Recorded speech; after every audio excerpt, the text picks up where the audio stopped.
Olá! Hoje a gente vai conhecer a história muito curiosa do espírito da Joelma Nicolau, intitulada Por que precisamos de um anjo guardião? E você, qual a sua opinião? Você acha que todo mundo aqui na Terra tem um anjo guardião?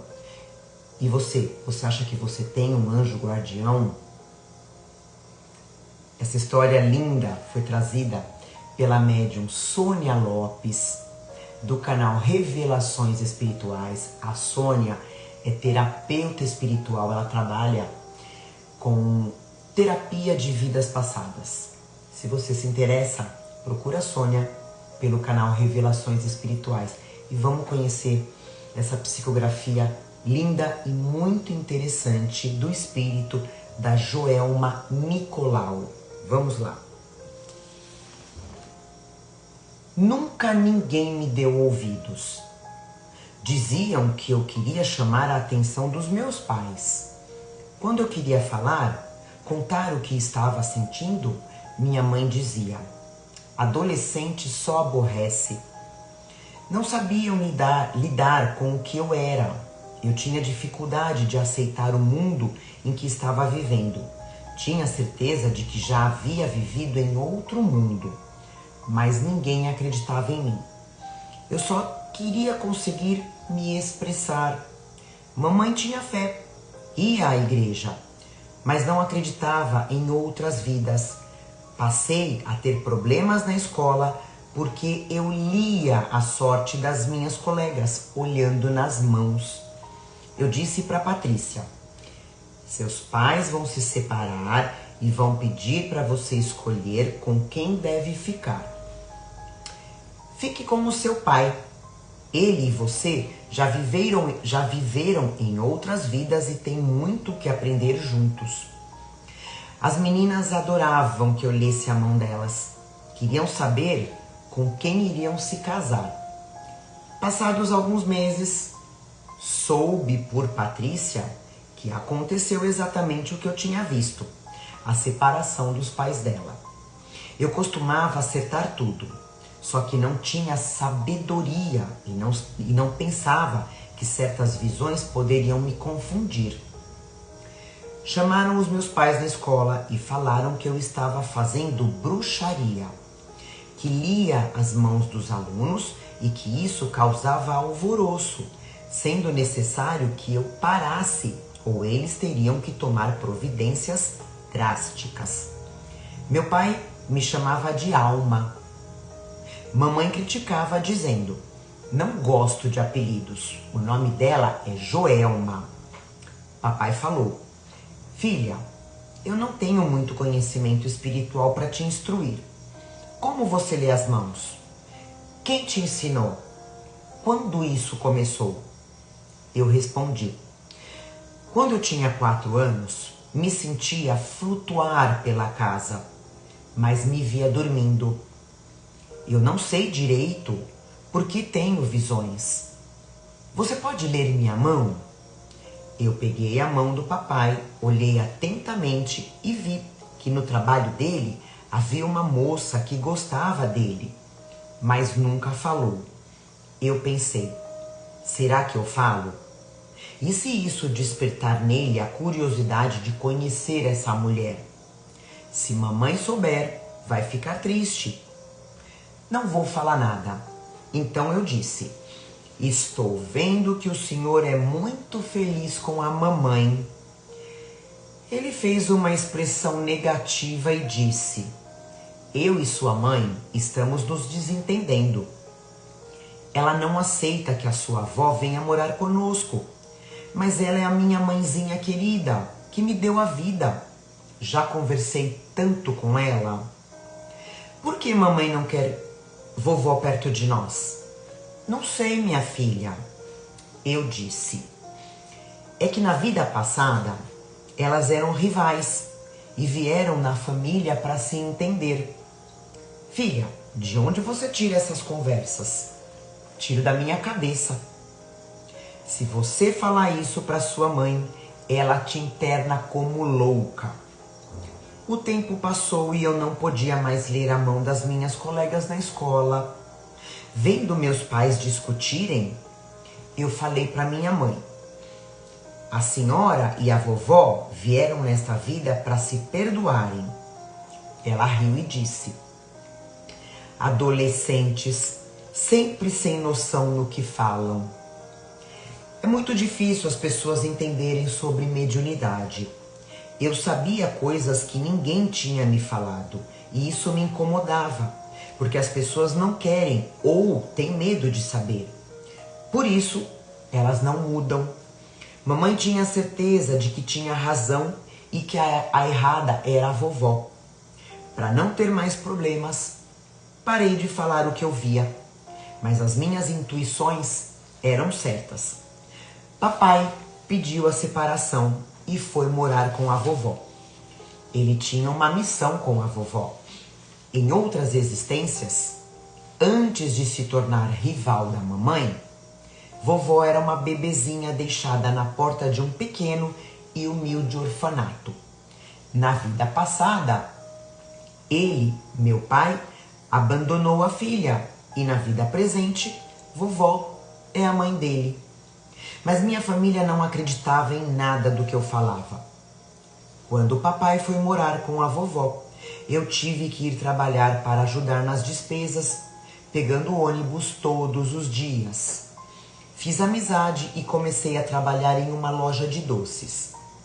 No dia em que iniciei na loja, entrei em um território perigoso, espiritualmente falando. Havia muitos desencarnados no local. O dono da loja me pareceu tão triste. Mas por que ele me contratou se estava prestes a falir? Dias trabalhando ali, percebi que eram desafetos de outras vidas do patrão. Queriam que ele falisse. Era vingança. Um dia, eu arrumava as caixas de doces nas prateleiras quando alguém tocou no meu ombro. Olhei. Era um jovem que perguntou: está gostando desse trabalho? Estou. Só me sinto incomodada com aqueles espíritos com energias ruins. Queria que eles fossem embora. Se continuarem aqui, vão prejudicar o meu patrão. É uma responsabilidade muito grande ter visões. Precisa de ajuda. Sozinha, não consegue. Eu respondi: estou acostumada. Vejo eles por onde vou. Penso que é melhor não ver nada, assim não me aborreço. Mas você também vê? Ele respondeu: sim, eu vejo. E por que você não ajuda esses espíritos? Bem, tudo a seu tempo. Estou aqui por você. Por mim? Por quê? Fui designado para te ajudar. Eu lhe perguntei: ajudar no quê? Nem todas as pessoas percebem que desencarnaram. É verdade. Vejo muitos por aí vivendo como se fossem encarnados. Então, você é filho do dono da loja? Deveria ajudar mais o seu pai. Ele respondeu: eu estou ajudando o meu pai, o Criador de todas as coisas. Como é seu nome? Gustavo. É melhor você ir. Sou nova nesse emprego e ficar conversando com você pode me prejudicar. Vou te esperar lá fora. Ele saiu. Eu arrumei todas as prateleiras e na hora de ir embora, falei para aqueles espíritos desafetos do patrão: vocês não têm o que fazer? Ficam o dia inteiro atrapalhando meu patrão. Eles caíram na risada e um deles falou: olha quem fala, acha que sabe das coisas. Fica quietinha aí no seu canto ou vai arrumar problemas. Saí e Gustavo estava me esperando. Fomos caminhando até uma estação de ônibus. Ele entrou comigo e me levou até o portão de casa e perguntou: por que você sempre volta para casa? Porque é minha casa. Ele sorriu e disse: Soube que você faz leitura de mão. Pode fazer das minhas? E estendeu as mãos para mim. Olhei profundamente para elas e eu não consegui ver nada. Que estranho. Tentei novamente e não deu certo. Eu disse para ele: não estou conseguindo. Estou bloqueando sua visão. Por quê? Leia a sua própria mão. Ah, não. Eu já conheço a minha vida. Por favor, tente. Eu olhei para minha mão e vi muita gente se despedindo de mim. Eu me assustei. Ele insistiu, dizendo: olhe novamente.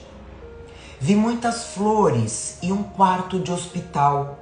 Eu estava em coma e ouvia o médico falar: fizemos o possível, sinto muito. E eu lhe falei: acho que não estou vendo direito. Sim, você está. Cumpriu o seu tempo. Precisa voltar comigo. Sua mente está confusa. A loja em que você pensa ser funcionária é o local onde comprava doces e sempre dizia ao seu pai: quero trabalhar aqui quando eu crescer. E isso ficou gravado no seu subconsciente. Aquela conversa estava estranha. Eu disse a Gustavo: vou entrar, meu pai me espera. Lembra que o seu pai não mora mais nessa casa? Ele foi morar com a sua avó? É verdade. Nossa, como eu não me lembrei disso? Minha mãe deve estar me esperando. Ele falou: até quando vai fingir que não sabe que faleceu? Só porque não consegui ler a sua mão não quer dizer que tenho que acreditar em você. Quando você era criança, a sua tia Nina brincava com você com cartas feitas de papelão. Ela desenhava em cada carta e pedia para você adivinhar o que estava escrito em cada uma. Você falava qualquer coisa e a sua tia a achava engraçadinha. Isso ficou gravado no seu subconsciente. Seu pai se apaixonou por uma colega de trabalho. Algo que já estava programado na sua reencarnação. Isso também ficou isso também ficou gravado. Eu perguntei: o que você quer dizer com tudo isso? Quero dizer que quando deixamos o corpo físico, vêm nítidas as lembranças desta e de outras vidas, e isso deixa o desencarnado confuso. Por isso estou aqui, para te ajudar. Como você sabe tanto assim da minha vida? Nunca te falei nada. Ele respondeu: eu te acompanho desde que você nasceu. Eu sou o seu anjo guardião. Eu pensei que tinha mediunidade e que não estava morta. Somos seres espirituais com visões e intuições. O corpo físico é só uma roupa. O espírito vibra porque somos energia. Muitos encarnados conseguem ter visões além do corpo físico, ou seja, ver com os olhos do espírito.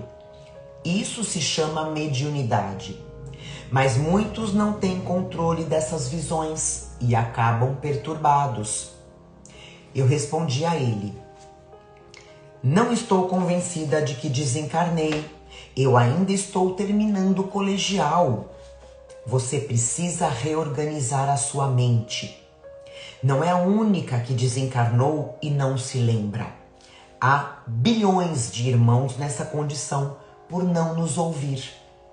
Mas, se você não quiser vir comigo, confesso que ficarei triste. Sei que vai sofrer, se sentirá perdida e outros espíritos irão te importunar. Por que eu não me lembro que faleci? No dia do seu falecimento, eu estava ao seu lado na cama do hospital para te auxiliar. Uma gripe mal curada, uma pneumonia. Foi, na verdade, o gatilho para você voltar à vida espiritual. O tempo escolhido por você foi 17 anos. Por que tão pouco tempo? A sua família, pai, mãe e avó, conseguiu reparar os erros do passado. Quando você estiver mais equilibrada, vai entender melhor. Ele me pegou pela mão e me levou para o alto. Subimos até não ver mais a terra e entramos em uma cidade muito grande e bonita. Com o passar do tempo, entendi a missão do nosso anjo guardião e a paciência que eles precisam ter para nos auxiliar. Entendi que quando desencarnamos cedo é porque já existe outra reencarnação programada. Não existe limites para as reencarnações. O espírito necessita evoluir. Gustavo, o meu orientador, disse: agora sim, você será uma médium.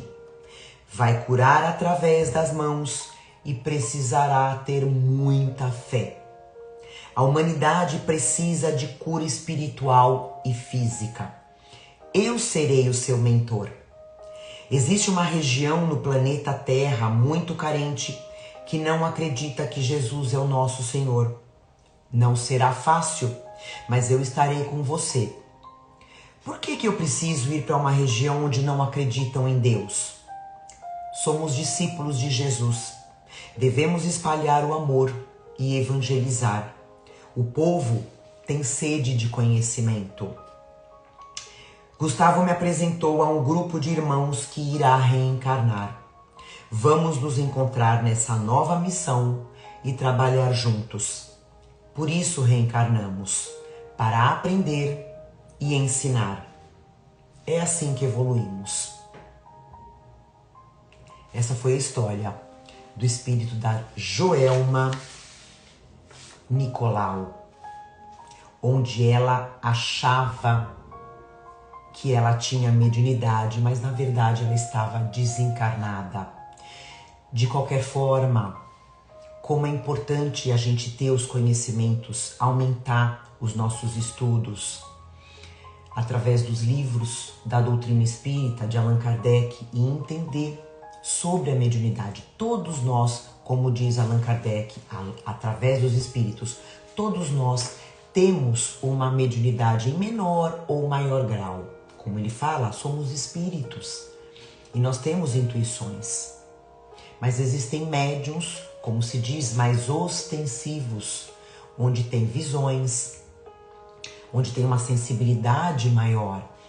E se essa mediunidade não for trabalhada, não for direcionada, a pessoa pode se desequilibrar e viver de uma forma perturbada aqui na Terra.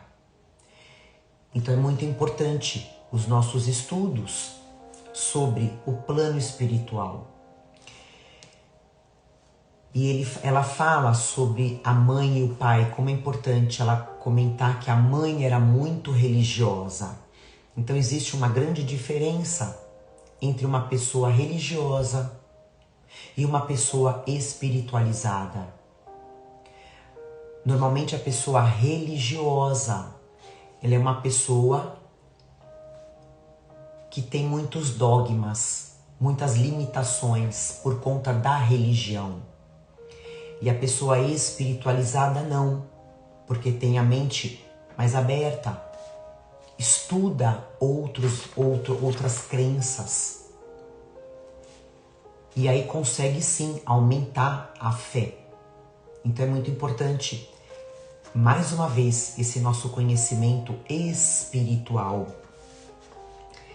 E sim, cada um de nós aqui na Terra tem um anjo protetor, um mentor espiritual, um guia espiritual, como você quiser chamar.